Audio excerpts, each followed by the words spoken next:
Toda sexta-feira, esse ano, nós estamos então fazendo a palestra de uma parábola de Jesus, tá bom?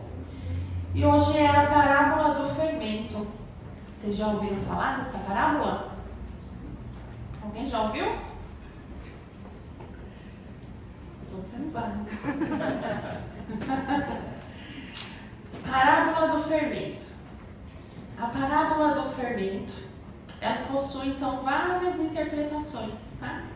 Várias facetas. Todas as parábolas, pega um banquinho aqui para ele sentar, possui várias facetas igual um diamante. Então não existe uma interpretação única para a parábola.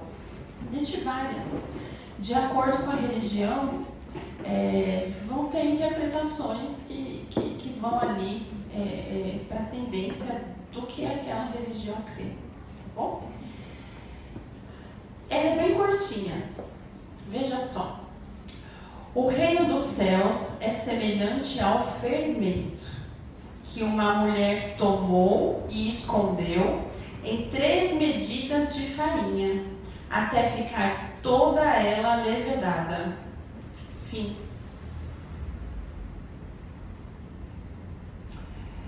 Mateus capítulo 13, versículo 33. Lucas capítulo 13, versículos de 20 a 21. Então Jesus, ele fala do reino dos céus para todos os públicos. Ele fala para o agricultor, ele fala para o comerciante. E aqui ele fala para quem? Para quem que vocês acham que ele está falando aqui? Para que público que ele quer abranger aqui? As mulheres. Aqui ele fala em específico para as mulheres. Hoje a gente tem muito o padeiro, né? Não fala assim? Vocês conhecem alguma padeira? Alguém conhece? Mãe, cadê você? Cadê minha mãe, gente? Levanta a mão. A minha mãe já foi padeira. Então você já pode falar que conhece uma. Não é mais. Mas ela teve uma época da vida que ela foi padeira. Mas naquela época quem produzia o pão era a mulher. Então quando eu falo de produzir, de alimentar, quando eu falo de colocar comida na mesa, eu lembro do homem ou da mulher? Da mulher, né? Então essa parábola, como Jesus falou aos pescadores, quando falou da rede, ele coloca o público mulher dela, tá bom? Qual que é o processo então de fazer o pão? Como que faz? Eu pego a farinha. Oi? Precisa de trigo. Trigo? Trigo é farinha, muito bem. Eu pego a farinha, o fermento, né? Eu tenho que misturar aquilo, eu tenho que preparar aquilo. E eu preciso de deixar descansar umas horas, vai levedar, e eu preciso depois de calor, correto? Então nós vamos aí do pó ao pão. Não vamos do pó ao pão? Aparentemente, quem vê a massa não diz que tem fermento, mas depois de algumas horas, a própria massa levedada acusa a presença do mesmo. Sem fermento, o bolo não cresce, o pão não cresce, nenhuma receita sua cresce.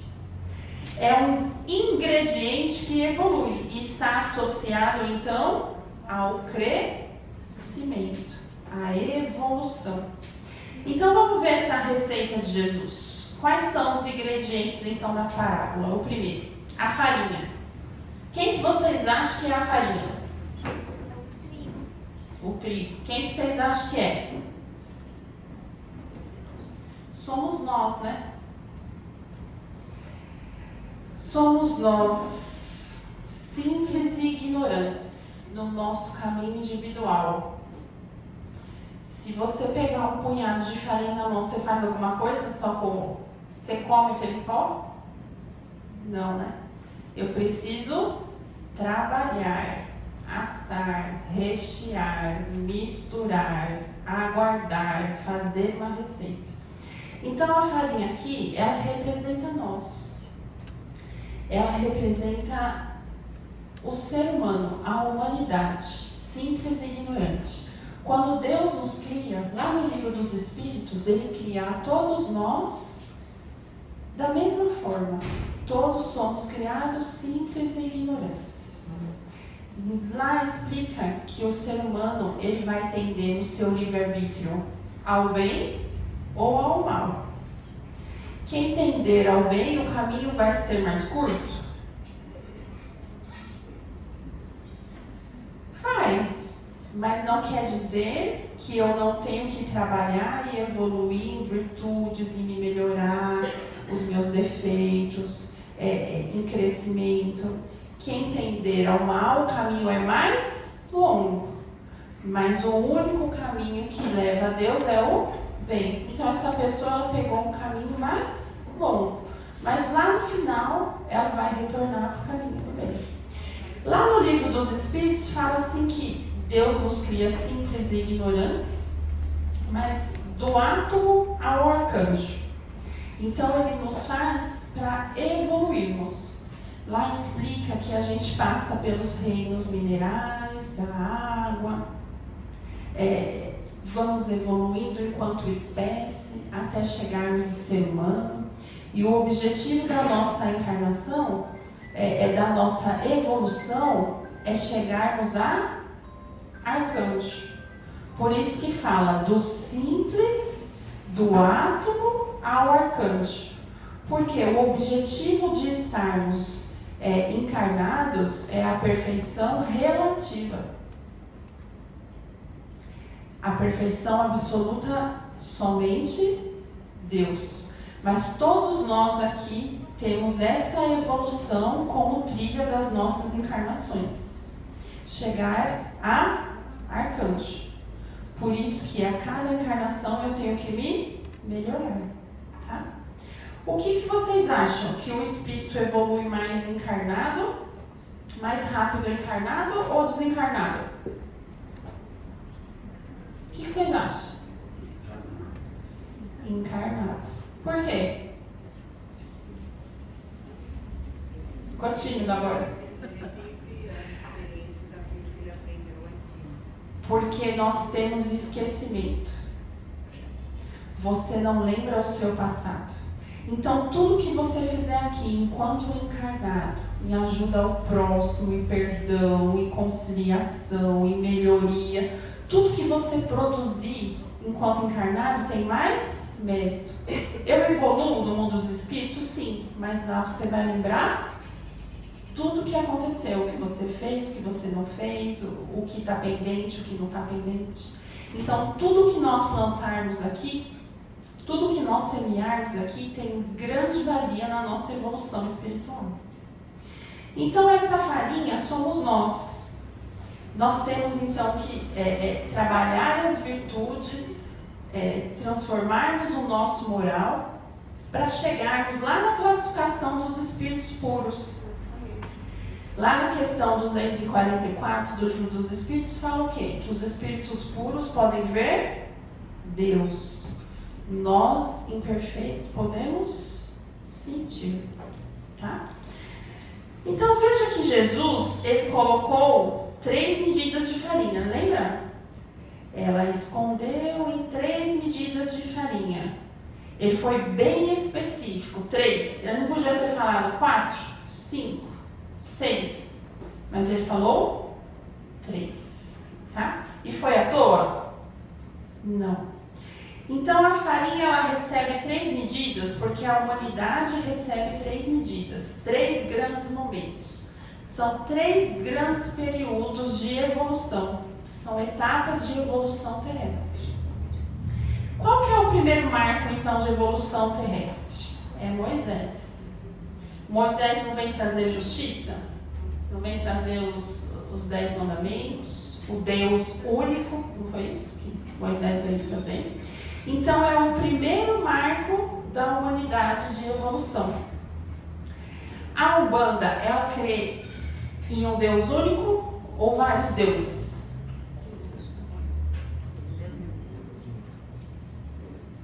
orixás são quem?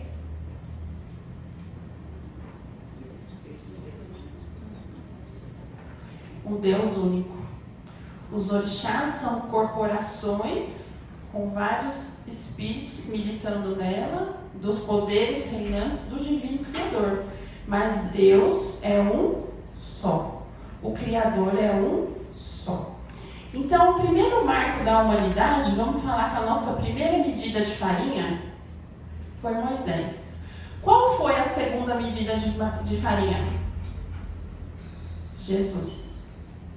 Jesus vem trazer o amor, o perdão, a caridade, e Jesus vem trazer a vida futura.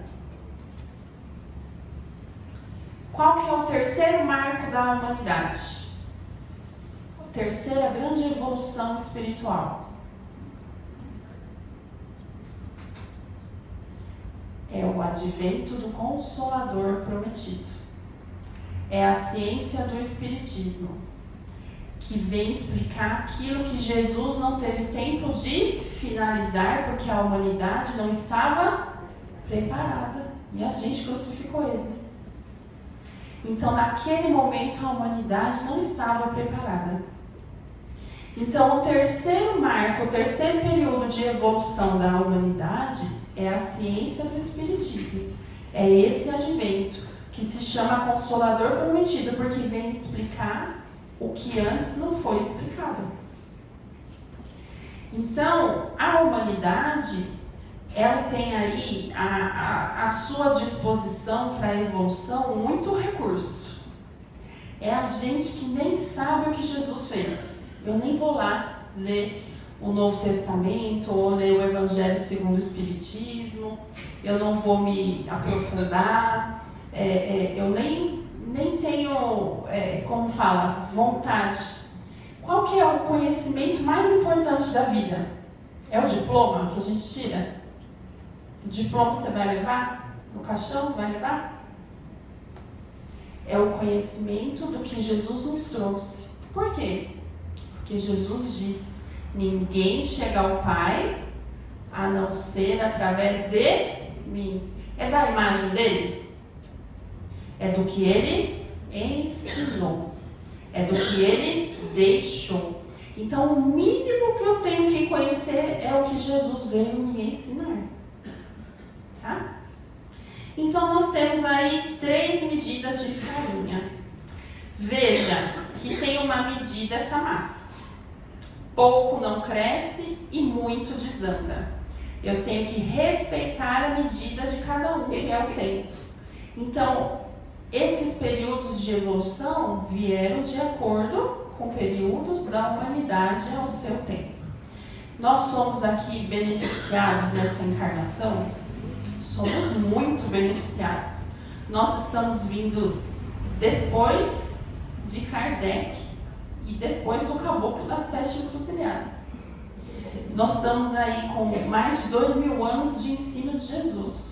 Então, você não evolui nesse caminho porque você não quer. Porque tudo isso está à disposição. E hoje é difícil? Hoje está na palma da mão, tá?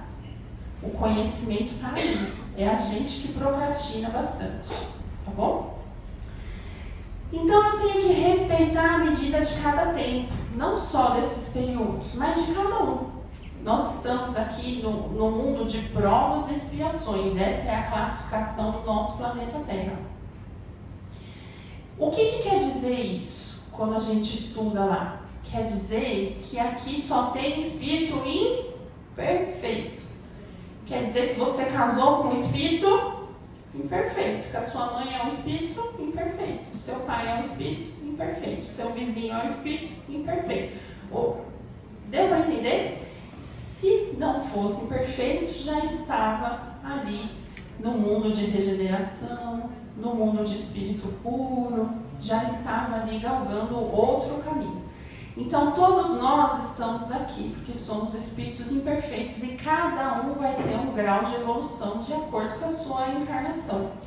Mas existe uma lei que se chama Lei de Solidariedade. Lá no Livro dos Espíritos, várias leis. Essa lei de solidariedade é quando Deus manda um Chico Xavier e através dele faz uma missão grande para ajudar a evoluir.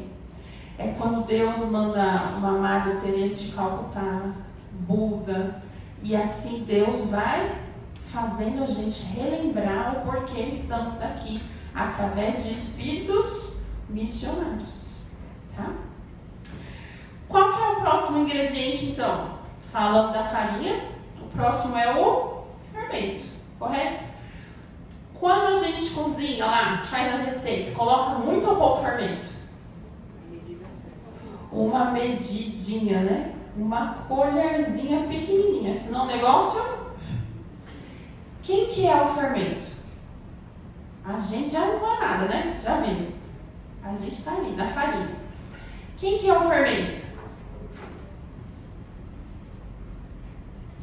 Jesus. Jesus é esse fermento. Basta uma colher pequena de fermento para que tudo aconteça. O fermento desempenha o papel do Cristo. Veja que Jesus utiliza-se do grão de mostarda, bem pequenininho, do fermento, bem pequenininho. Por quê? Do imperceptível para a árvore frondosa, para o pão. Quando você jogar o fermento, você sabe separar o que é fermento e farinha? Não.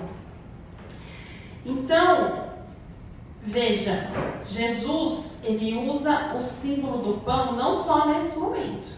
Em outro momento ele fala, eu sou o pão da vida. Então esse fermento aí, esse pão aí, é um alimento material ou espiritual? Ele está falando de comida? Não. Jesus é o alimento espiritual essencial para a alma, oferecendo a sabedoria e o amor, o evangelho, que saciam a fome de sentido, paz e imortalidade, nutrindo o espírito em sua evolução, diferente do pão material que sustenta o corpo. O recurso de estimular o nosso progresso, a fermentação íntima, favorecer e acelerar a nossa evolução. Então, Jesus é esse fermento que a gente precisa na nossa vida. É com ele que eu vou chegar a Deus. É com ele que eu vou encontrar esse reino dos céus. É através do seu ensinamento. Qual que é o último item para fazer o pão? É o calor, né? Se não assar, tem pão? Não adianta, vai ficar ali molengo, não vai? Veja só a oração do padeiro de Meimei. Misericórdia divina, ajusta a temperatura. A misericórdia divina ajusta a temperatura para suportarmos. O que Meimei quer dizer com isso, gente? Ajusta a temperatura para suportarmos. Vamos ver. Caibar Schutel, do livro Parábolas e Ensinos de Jesus. Assim é o reino dos céus. O homem não pode se transformar de simples e ignorante em elevado e sábio de um momento para o outro. Como o levedo não transforma a farinha na mesma hora em que nela é posto. Então nós podemos... acordei, hoje mudei. É assim que faz. A nossa mudança interior, ela é diária, nas nossas ações. O calor, ele vai agir devagar para assar aquele pão. A nossa transformação, ela é aos poucos. Eu me transformo minha família, transformo o ambiente que eu estou me modificando. A minha modificação vai refletir a minha volta. Quem já ouviu essa frase? Você melhora, para de gritar, para de bater, de ofender. E aí a pessoa fala assim para você: nossa, você tá mudada. Quem já ouviu isso? Nossa, você mudou. Quando você se modifica, a sua volta vai sentir isso. As pessoas que estão perto de você vão verificar que você não tem mais aquela postura ignorante, grosseira e agressiva de antes. E aí, isso modifica o ambiente da sua família. Então, aos poucos, à medida que ouve a voz dos profetas, a palavra dos emissários do alto, a inteligência do homem se vai esclarecendo e o seu espírito se transforma. Ele assimila o reino dos céus. Preciso, porém, lembrar que o calor, não só na farinha para o pão, como também no homem, para a transformação de espíritos, é indispensável. E este calor pode traduzir-se na atividade que empregamos para o progresso que somos chamados a conquistar. Então, a transformação nossa, ela é devagar. Cada um tem o seu tempo. Por que Jesus não usou a pipoca? Não podia falar que Jesus não podia usar a pipoca? A pipoca, como que ela faz? Da noite para o dia. Não. Ele usou o fermento. Ele usou algo que demora, que eu preciso trabalhar, que eu preciso construir, que eu preciso amassar, que eu preciso assar. Então, a gente precisa interiorizar esse ensinamento de Jesus. Eu preciso interiorizar esse fermento dentro de mim, para eu ter o reino dos céus. Porque senão eu sou farinha, eu sou pó, eu não tenho o quê? E eu não tenho? Eu não sinto a Deus. Eu não vou conseguir entender o que é o reino dos céus. Eu não vou ter ele dentro de mim nesse momento. Então veja que se um grão de mostarda, Jesus diz que se modifica, um pouquinho de fermento se modifica.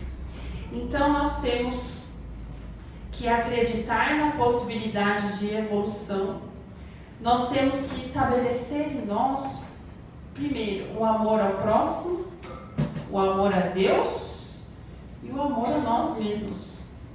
Essa é a medida de farinha. Eu tenho que viver nisso. Me amar, amar ao próximo e amar a Deus. Posso tentar outro caminho? Vai ser um caminho mais longo.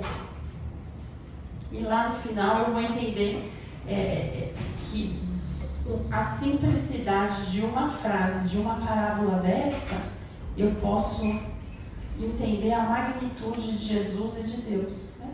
Se é que a gente tem algum esclarecimento para entender o Pai. Que Deus os abençoe, então.